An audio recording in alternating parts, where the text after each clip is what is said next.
What's going on? What's going on, YouTube world? It's your boy Statsz, man.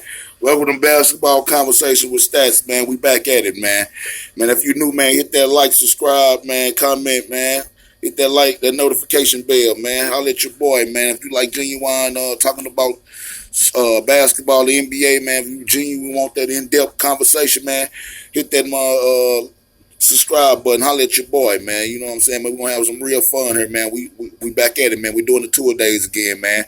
And today we profile Atlanta, man. So, like I said, you know how we do it, you know what I'm saying, with the tour days, man. We're gonna first talk about the draft picks. We're gonna talk about the trades, if they made some, if they resigned their own players. We're gonna talk about the free agents they acquired. We're gonna talk about their season outlook and what we think they're gonna do. So, let's get to it, man. Like I said, if you're new to the channel, man, hit that like, that subscribe button, man. Comment, man. Let me know what y'all like, man. What y'all need, what y'all trying to hear, man. Let your boy know, man. Let's go, man. Atlanta Hawks, man. So we got a young team in Atlanta, you know what I'm saying? Last year, you know what I'm saying, you seen they was bad on defense. They was bad, in a lot of areas, to be honest with you. You know what I'm saying? They had a bright spot with Trey Young. You know what I'm saying? They draft picks, number 4, DeAndre Herter and Cam Reddish from last year. So they had, we seen some future from, last year, you know what I'm saying? Seeing what they're going to do for the upcoming season. So, last year they kind of was rocky. They were super young this year. So let's check it out and see what they did this year, man. Let's start kick it off by what they did with their draft picks, man. They had 2 draft picks this year, man. 2 draft picks. They had the number 6 pick. They had the number 50 pick. You know what I'm saying? So everybody thought they was going to trade out the pick because, we thought they was going for veteran leadership, you know what I'm saying? A veteran player that can help them now. But I like they took their pick. I like they simply took their pick. And with their 6th pick, they took Onyeka Okongwu out of USC, a 6'9", 245-pound center that can do everything. When I say defensively, he can do everything. He can switch on the pick and roll. He can, I'm sorry, he can switch the pick and roll. He can sit up there and guard the perimeter. And he can guard inside. He can protect the rim for sure. That's what he do well. He protect the rim, switch on pick and rolls, a very good shot blocker, and a great rebounder. But what I like about him is his versatility. He remind me of Bam. He remind me a lot of Bam, raw coming out here. I've been watching Onyeka Okongwu since high school. Now, if y'all know, y'all ain't too familiar or y'all don't watch college hoops, I'll give y'all a quick little bio on Onyeka Okongwu. Onyeka Okongwu went to Chino Hills with Alonzo Ball and LaMelo Ball. I watched them as a freshman when him and LaMelo was a freshman at Chino Hills. They won the championship. That's when they went undefeated and won the California State Championship that year. That's when Lonzo was a senior, LaMelo and Okongwu was a freshman. And I seen him already back then what type of player he was. And then you got to understand the next 2 years, after they left, in 2 years in 2018 and 2019, he won the California State Championship, and he was the Mr. Basketball of California. So, and then he ended up going to USC. I definitely already been watching Onyeka for a long time. I knew he was going to be an NBA player. Now, what I did know that he had grown into his body because he wasn't that big. He was more like a Kevin Durant frame. Well, of course, he was a freshman, but you can see he put on pounds. He like I said, he remind me of a Bam out of Bayou. If he definitely want to work, he raw just like Bam. Bam wasn't polished coming out of Kentucky either. But you seen the skills he can do if he get polished. So I like that pick. And the number 50 pick, they got Skylar Mays, who was a senior.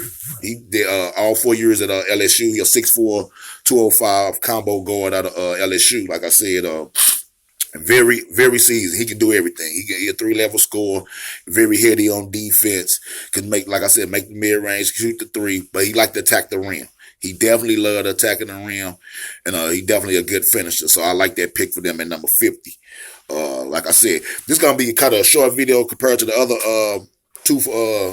2 days because they didn't do, like our next topic where they talk about trades, they didn't do no trades.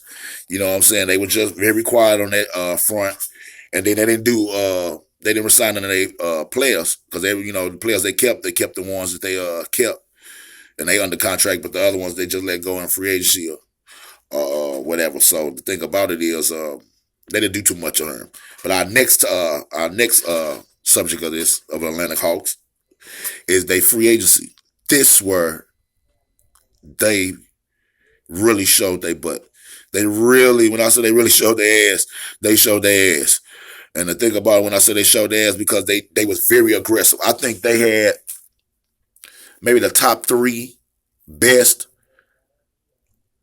off seasons of all the teams. I really believe that. I believe they got one of the best off seasons because of what they did.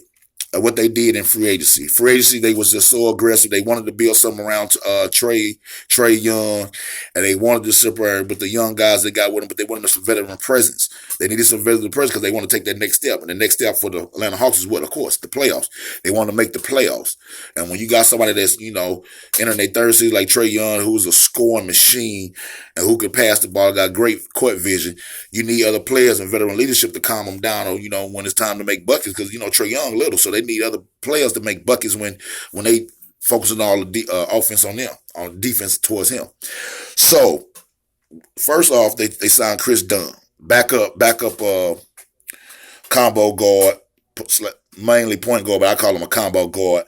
2-year, $10 million contract. I like that signing because one thing that we know Trey Young lacks is defense, and one thing we know that Chris Dunn do well is play defense. And I like to back up, to head them off with Trey Young, the suburban, take some of that pressure off of going the best other point guard. So I like that addition. Then they got Ray J. Rondo, 2-year, $15 million contract. I love the signing. I think they paid a little bit for Rondo, overpaid him. That's why he didn't re-sign with the Lakers. I think Rondo about a 2-year, $10 million player. But I understand what Atlanta was doing for what he gonna provide for them, the veteran leadership, the headiness, the teaching Trey Young how to play, the look at the game, think the game differently. So I guess they paid $5 million to me. They paid $5 million for that. Part of what we know Rondo do, that leadership, what he can do for Trey Young's game. I understand it. So I'm not mad about the money. So that was a great signing for them though. I liked that signing. Then they signed Danilo Gallinari, 3-year, $61.5 million. I think Gallinari is an all-world talent. I love Gallinari. Not a $61.5 million player over 3 years. Not $20 million a year. 15, maybe $12 to $15 million range. But like I said, we go back there again. I understand what Atlanta doing because they need veteran leadership. They need players that can score the ball when Trey Young is getting all the attention. I understand what they're doing. So for Atlanta's sake, well worth it. And then I think they biggest signing. Bojan Bogdanovic, 4 years, $72 million. And I think he worked every penny. He worked every penny because he's young, he heady, he loved the guard, but he can score on all three levels. He's fearless. I think that was their biggest signing Bogdanovic. I would love him when he went to Milwaukee. I loved him to play with Giannis. But for Atlanta to get Bojan Bogdanovic with all the rest of the signing, that was big for them. He's young enough to go in their timeline to Trey Young, Cam Reddish, DeAndre Hunter, John Collins, all that young core. He's in that same age group. He's a little older than them, but he's still in that age group for that timeline where they can compete. So I understand the signing. I love the signing of Bojan Bogdanovic. Let's look at their season outlook. For me, I got them winning 40 games. I got them winning 40 games, being the 8th seed in the East. But that, I was flopping between Atlanta and Washington. But then I'm counting on banking on something that Washington don't got, and we're going to talk about it. So like I said, I gave Atlanta the edge over Washington for the 8th seed in the East because of two things. One thing, I like the signing of their free agents. I think they got much better. Much better. I think they got much better than they got last year. And I'm banking on one thing. Everybody looks at Trey Young as that's his most talented player on the Atlanta Hawks. And if you look at it at face value, I would say that too. I love Trey Young, 29 a game, 9 assists. I mean, how can I argue that? I think his number's going to come down, of course, because with all the other players, whatever. But I think he'll be a better overall player. But the thing about it is, I don't think he's the most talented. I'm banking on Atlanta taking the jump. They can take the jump to the 8th. If he just make a small leap, they'll be the 8th seed and they can solidify themselves for the 8th seed. But the guy I'm going to talk about, if he take the leap that I think he can take, they can go from 8 to 5. Like, I believe that. And I'm going to tell you why. Cam Reddish is their most talented player. I'm like, man, how you gonna say Cam Reddish? They both talented player only average 10 points a game. You look at Cam Reddish the first half of the season. I think he was probably only averaging 4 points a game. He looked like a deer in headlights. And I've been watching Cam Reddish since he was in high school. He looked like a deer in headlights. And all of a sudden it clicked around January. It clicked so bad where you start watching him and the plays he was making. It reminded me of Paul George / a young Kobe. That's how I'm looking at this man. He legit 6'8". And let me let you know something. He was legit 6'8" last year. He done grown some this year. I was watching him yesterday on the interviews, and the reporter asked him about him, and he said he may have grown a little bit. He didn't really want to say. He said a little bit. Cam Reddish may be 6'9" right now. He may be 6'9" right now, but offensively, he got every package. He got from the three, from the mid range to slashing to attacking the rim. If you just pull up Cam Reddish on YouTube, y'all check him out. Watch what the moves this man was making last year, and I know he's way better.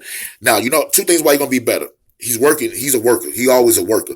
But another thing why Cam Reddish got better, he got bigger and he got stronger. He got bigger and got stronger. Than one thing he getting out his way. Mentally, he's there yet. His confidence is off the roof. I guarantee you, if Cam take the jump that I think he can take, Atlanta future is crazy. It's like now you take him to a whole nother stratosphere because Cam Reddish was voted last year. Now think about this. It's a draft with R.J. Barrett, even his teammate DeAndre Hunter, who was drafted number 4 ahead of him. Zion Williamson, all these type talents. The NBA rookies last year voted who going to have a better career out of all the people who got drafted in last year's draft. And you know who they voted?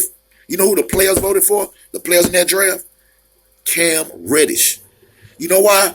Because one thing about people in the media that talks about players is different with players who actually guard these players, who actually see these players in the gym and actually have to guard them. Everybody voted Cam Reddish because the talent is crazy. He reminds me of Paul George. He's so polished already. Like, he's not even scratched the surface of what Cam Reddish can be. I believe Cam Reddish is going to be an MVP candidate one day. Remember, I'm telling y'all first, I'm saying this. I think Cam Reddish is going to be an MVP candidate one day.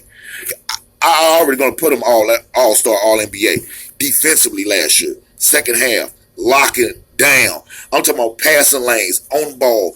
Like, he can guard. When he want to sit down and guard, Cam Reddish can guard. So what I'm saying to y'all in the season outlook of Atlanta is it all contingent on the development of Herter and DeAndre Hunter for sure. But Cam Reddish is the key. The key to Atlanta is not they free agents they sign, which is good free agents to help them get to the playoffs. But them to make some noise in the playoffs, the key is Cam Reddish. So y'all check out Cam Reddish this year, man, because I think he's just going to explode this year. I might be saying it a year earlier because I know he's going to pop. I might say it a year earlier because I'm biased. I love me some Cam Reddish. I've been watching him since high school. I think people didn't get to see him when he was at Duke with Zion and R.J. Barrett. I think that was a bad decision for him individually. As him going to the NBA and learning from Duke, I think that was good. But for him individually was bad because nobody didn't see the showcase of what Cam can really do. Cam can really go. And I'm letting y'all know right now, man, check him out. So, like I said, the season outlook about 40 wins for them. Eighth in the East. I think that's an improvement from last year. You know what I'm saying? Like I said, if Cam pop, we gonna see. You know what I'm saying? So, like I said, if y'all new, man, like, subscribe, man, hit the notification bell, man. Check out your boy, man, for more content, man. We got more 2 days coming, man. We got the season approaching, man. We 1 day away from everybody really being in training camp tomorrow, so we excited. You know what I'm saying? So let's get it cracking, man. Like I say, man, if y'all got some comments, y'all tell me y'all want to profile something, y'all want to talk about something. Like I said, it's basketball conversations. So we're going to have conversations and real talk over here. So, holler at your boy, man. Like I say, man, Statsz out, man. We be back, man. What I'm going to do, before I get out of here, man, we're going to sit around. We're going to profile. I'm going to tell you we profiling next. We're going to go back to the West, man. We're going to go back to the West. Let's get to them Suns, man. We're going to get to them Phoenix Suns, man. See what we talk about, man. Check it out on the next video, man. We be coming, man. The Mike 2 days, man. the mics, the mic two ways. Hold on, no. We ain't gonna do it like that. We're gonna do that mic tour, them Statsz tour days, man. Them Statsz tour days, we're gonna get it cracking, man, and go ahead feature them Phoenix Suns next time, man. Today, man, your boy out, man. Statsz out, holla at your boy.